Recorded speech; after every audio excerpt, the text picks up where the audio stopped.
Hola, mi nombre es Orly Cortés y hoy voy a presentarles mi ponencia titulada Mujeres Invisibles, la experiencia femenina en la Ciudad de México a través de los deseos y su sombra de Ana Clavel y Fuego 20 de Ana García. Las ciudades históricamente se han construido desde una perspectiva patriarcal y capitalista que marginaliza la experiencia femenina. En contraste, la literatura escrita por mujeres ofrece nuevas formas de entender y habitar la urbe. La flanús, entendida como la andante urbana que podría ser equiparada al flaneur decimonónico, ha sido ampliamente problematizada. Una de las principales discordancias es el disfrute del anonimato entre la multitud. Por ello, llama la atención un fenómeno presente en novelas escritas por autoras mexicanas del presente siglo, en el cual las protagonistas mutan corporalmente de tal forma que su yo original queda invisibilizado y un nuevo yo, capaz de andar la ciudad, recorrerla e incluso disfrutarla, toma posesión en una especie de reclamo por el privilegio de callejonear la urbe. En esta ponencia, propongo el estudio de dos novelas usando como principal herramienta analítica la cartografía literaria post-representacional. Estas son Los deseos y su sombra, publicada en el 2000, de Ana Clavel, y Fuego 20, del 2017, de Ana García Bergo. La invisibilidad en las protagonistas es un recurso narrativo que extiende la invisibilización histórica del hogar, del placer y del andar femenino en el espacio urbano. A través de ese desdoblamiento, lo privado se integra en la ciudad y se desdibuja el umbral entre lo doméstico y lo público. Esta integración desafía la concepción tradicional del urbanismo, que históricamente ha relegado la experiencia femenina a la periferia del espacio citadino. En resumen, propongo analizar cómo la invisibilidad se convierte en una forma de apropiación simbólica de la ciudad, que permite a las protagonistas recorrer el espacio urbano y que inscriban en él sus experiencias personales, sus emociones y su derecho al placer. La ciudad es un tema central en la literatura, al menos desde el siglo XIX, representada como un espacio contradictorio de desarrollo y decadencia. Baudelaire introduce el flaneur que disfruta París, mientras que Victor Hugo refleja la ciudad como un lugar de pobreza y exclusión. Durante el siglo XX, escritoras como Virginia Woolf exploran la experiencia femenina urbana, y el tema del andar femenino urbano es explorado por autoras como Elizabeth Wilson en The Sphinx in the City. En México, esta perspectiva fue relegada por mucho tiempo al privilegiar el estudio de textos masculinos, como La región más transparente o Las batallas en el desierto.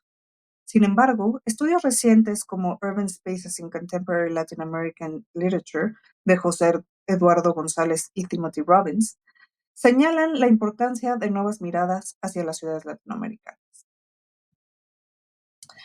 La cartografía literaria que retomo aquí toma elementos del urbanismo literario interdisciplinario propuesto por Jason Finch y Jens Martin Gore, quienes consideran la literatura como un laboratorio de posibilidades urbanas. Además, retomo de Kevin Lynch la propuesta de lectura de las ciudades en la idea del imaginario, identificando sendas, bordes, barrios, nodos e hitos como elementos que configuran la identidad urbana a partir de la experiencia de quienes la habitan. En este análisis me concentro en los hitos y senderos y propongo los hitos históricos y los senderos identitarios como categorías de análisis para la cartografía literaria, por lo que usaré la primera como una forma de apuntar hacia la representación de sucesos históricos que habitan en el imaginario y permiten el reconocimiento de la Ciudad de México. Y los senderos, más allá de ser lugares físicos, son caminos en común que trazan las identidades periféricas de la capital mexicana. También recuperó a Zaida Mushi, quien sostiene, cito, el objetivo del urbanismo debería ser diseñar ciudades inclusivas que tengan en cuenta la diversidad real de sus habitantes. Desde esta perspectiva, los textos literarios permiten construir ciudades simbólicas donde la experiencia femenina no solo está presente, sino que es central. Estas novelas son mapas de los silencios de la vida de las mujeres en la Ciudad de México. En este sentido, las comprendo como una metáfora de los pasos invisibilizados que se resisten a confinarse en el espacio privado. Estas narrativas deben ser leídas como cartografías cualitativas, tanto descriptivas como prescriptivas para el análisis de las ciudades. Ofrecen miradas particulares que han sido relegadas tradicionalmente por el urbanismo hegemónico, como señala Mushi. El espacio privado, además, debe problematizarse e incorporarse al estudio de las urbes. Como afirma Fernanda Canales, cito: el mundo se dividió en dos, la casa y la ciudad. La primera para lavar la ropa y la segunda para andar con los atuendos recién planchados. El mundo del interior y el del exterior. Por otro lado, hay que tomar en cuenta que desde el Renacimiento, tal como afirma Silvia Federici, el trabajo doméstico fue relegado al ámbito de lo femenino y considerado una vocación natural. Cito: el trabajo asalariado es de los hombres y el reproductivo mucho menos valorado el de las mujeres. Cierro cita. Este espacio privado, que Celia Amorós llama el espacio de las idénticas, cito, lo llamo así, porque es un espacio en el cual no hay nada sustantivo que repartir en cuanto a poder, ni en cuanto a prestigio, ni en cuanto a reconocimiento, porque son las mujeres las repartidas ya en este espacio. No hay razón suficiente de discernibilidad que produzca individuación. Así, la literatura nos permite explorar el espacio privado. Por ejemplo, Soledad, la protagonista de Los deseos y su sombra, comienza siendo una niña que vive con su madre, Carmen, y su hermano Luis. Su padre murió. Su vida en el hogar se tiñe de violencia al tener una madre que demuestra tendencias misóginas al favorecer por completo al hermano, quien incluso tiene la posibilidad de estudiar medicina. Desde el inicio, existe un desdoblamiento que surge como medio de protección ante la vehemencia del territorio privado. Lucía, nombre derivado de la luz, es el alter ego de la protagonista y funciona como un contrapeso a la personalidad de Soledad, que es la sombra. Saturnina, la protagonista de Fuego 20, también parte de un hogar fragmentado ante la muerte repentina del tío que fungía como un proveedor, quien cae del balcón a ser sorprendido a media discusión con su pareja. Su relación con el hogar se encuentra ligada a la precariedad, donde comienza el desdoblamiento. El otro territorio privado en el que se desdobla es precisamente una casa en el Pedregal, Fuego 20, donde asume la personalidad de Ángela Mirada, empleada de la también imaginaria señora Mackenzie. Retomo el concepto de Lynch de hitos y propongo que ambas novelas destacan elementos históricos clave como hitos urbanos que marcan experiencias femeninas traumáticas. La matanza de Tlatelolco en 1968 en Los deseos y su sombra, y el incendio de la Cineteca Nacional en 1982 en Fuego 20. Estos hitos actúan como puntos de referencia históricos y emocionales que definen los recorridos narrativos de las protagonistas, resaltando cómo la memoria colectiva configura el espacio urbano. Miguel Blanco es un personaje de Los deseos y su sombra, por medio del cual se muestra el movimiento estudiantil de 1968. El hermano de Rosa es un adolescente que tiene en su habitación pósters de Angélica María, Marilyn Monroe, Brigitte Bardot y el Che Guevara. Él, cito, había sucumbido a la furia demencial de una bayoneta unos días antes en Tlatelolco. Doña Cande todavía no daba con su cuerpo en las delegaciones. Luis, que lo había acompañado a ver muchachas al mitin, vio cómo lo mataban. Era el único testimonio que podía justificar su desaparición. Cierro cita. De esta forma, los hitos físicos que abundan en la novela, como el Castillo de Chapultepec, Paseo de la Reforma, el Palacio de Bellas Artes, se colocan también en un tiempo preciso de inicio, la década de los 60, cuando en México y una gran parte del mundo occidental se encontraban ideologías de liberación oprimidas por las estructuras del poder que en una última instancia fueron silenciadas. Cito nuevamente a Clavel. Aquí la gente no hizo nada después del 2 de octubre, ni se levantó en armas, ni clamó por la verdad. Ni mi hermano es ningún combatiente de la libertad. Es más, aquí no hubo muertos ni heridos, no hubo cuerpos ni sangre. Yo nunca he tenido un hermano llamado Miguel. Yo no estoy aquí y tampoco te conozco. Es más, no te veo. Cierro cita. Y la narración de esta novela continúa hasta 1985. La protagonista de Fuego 20, en cambio, muestra una ciudad un par de décadas después. Su cuerpo muere en el incendio de la Cineteca Nacional el 24 de marzo de 1982, un hito que marca la herida latente en la historia de la capital mexicana.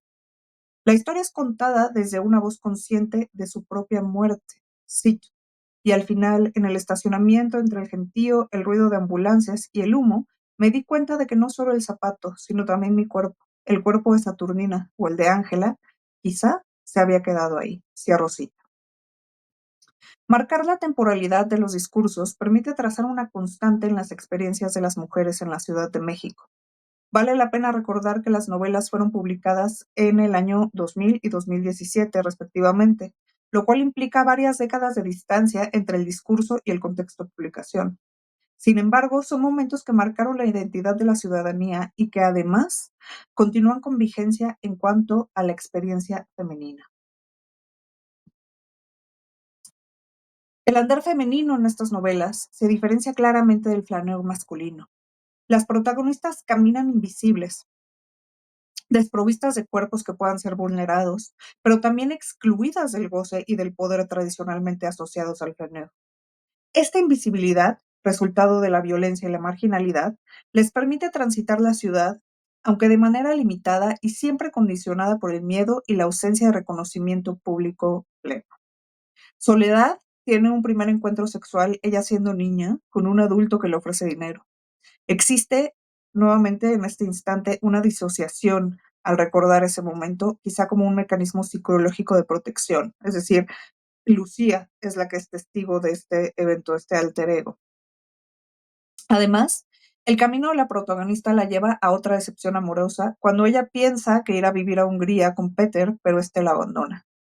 Ella, en lugar de emprender el retorno al hogar, simula que ya no habita la Ciudad de México y desaparece de la vida familiar. Incluso su madre la reporta como desaparecida y en el epílogo de la novela se deja claro que la madre sigue buscándola a través del Centro Nacional para la Localización de Personas Desaparecidas y Extraviadas, donde se anota como fecha de su desaparición el 23 de junio de 1985. Saturnina, por su parte, tiene encuentros sexuales siendo Ángela, por lo que el erotismo se le es negado desde el inicio. Estos son con César Augusto y Felipe Modeoni, quien al final se revelará como el demonio de un infierno que culmina con las llamas del cine. En su primer encuentro sexual con César, Saturnina sale de su cuerpo y, cito, permanecía horrorizada, encogida en un rincón del closet, cierro cita. Ángela entonces, más que ser una proyección, es la que ejerce la agencia de placer negada a la protagonista. El medio que permite que las protagonistas recorran la ciudad es precisamente el volverse invisibles, este desdoblamiento en invisibilidad, eh, que se detona a su vez por la violencia en este sendero identitario recorrido. Es decir, los caminos físicos solo están disponibles para ellas cuando no se encuentran dotadas de un cuerpo.